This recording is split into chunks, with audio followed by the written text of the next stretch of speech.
안녕하세요. 서준 컨설팅의 대출 여신입니다. 혹시 역전세라는 말 들어보셨나요?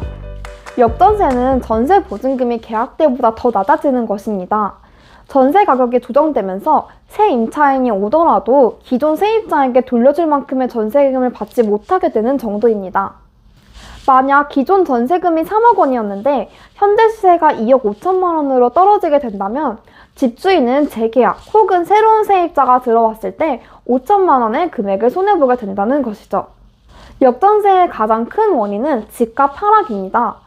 코로나19 이후 집값 상승폭이 커지면서 2020년부터 2021년까지 집값이 폭등하며 전세 계약금이 최고 수준으로 올라갔습니다.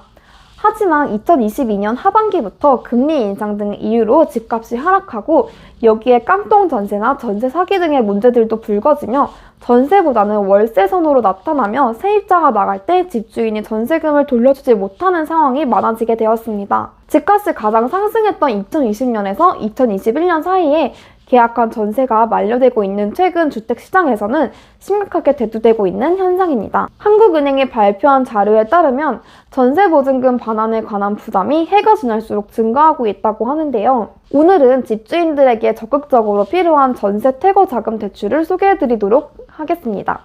전세 퇴거 자금 대출이란? 앞서 말씀드린 역전세 현상을 내가 겪게 된다면 어떨까요? 임대인이라면 갑자기 수천만 원, 많게는 억대의 큰 돈이 필요하게 되어 경제적으로 힘들어질 수도 있습니다. 임차인이라면 돌려받아야 하는 돈을 제때 돌려받지 못할까 걱정이 될 수도 있고요. 이때 필요한 게 바로 전세 퇴거 자금 대출입니다. 서로에게 필요한 자금을 필요한 때에 주고 받을 수 있는 지원 책임으로 주거 안정에 도움이 될 수 있을 것입니다. 전세 퇴거 자금 대출은 쉽게 말해 임대인이 임차인에게 전세 보증금을 반환해주기 위해서 받는 대출을 의미합니다. 주택담보대출의 한 종류이지만 퇴거를 앞둔 세입자의 보증금 반환만을 목적으로 가능합니다.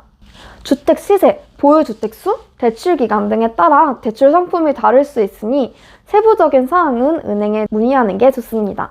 전세 퇴거 자금 대출 규제 완화 및 변경 사항. 기획재정부에서 2023년 하반기 경제정책 방향을 발표했는데 주거 안정 대책 중 하나로 7월 말부터 1년 동안 한시적으로 보증금 차익 반환 목적 대출 규제를 완화하기로 하였습니다.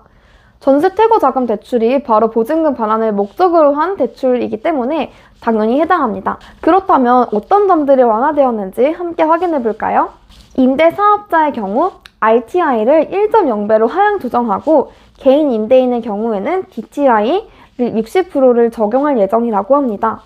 기존 DSR을 40% 적용 시에 이미 대출을 보유 중인 임대인이 이용하기 어려웠지만 이번에 대출 한도가 늘어날 수 있겠네요.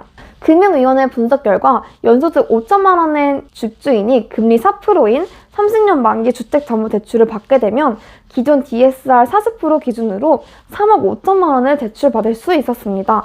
하지만 DTI 60%를 기준으로 하게 되면 5억 2,500만 원의 대출이 가능하게 됩니다. 대출을 규제 완화로 인해 무려 1억 7,500만 원을 더 받을 수 있게 된 것이죠. 특례 보금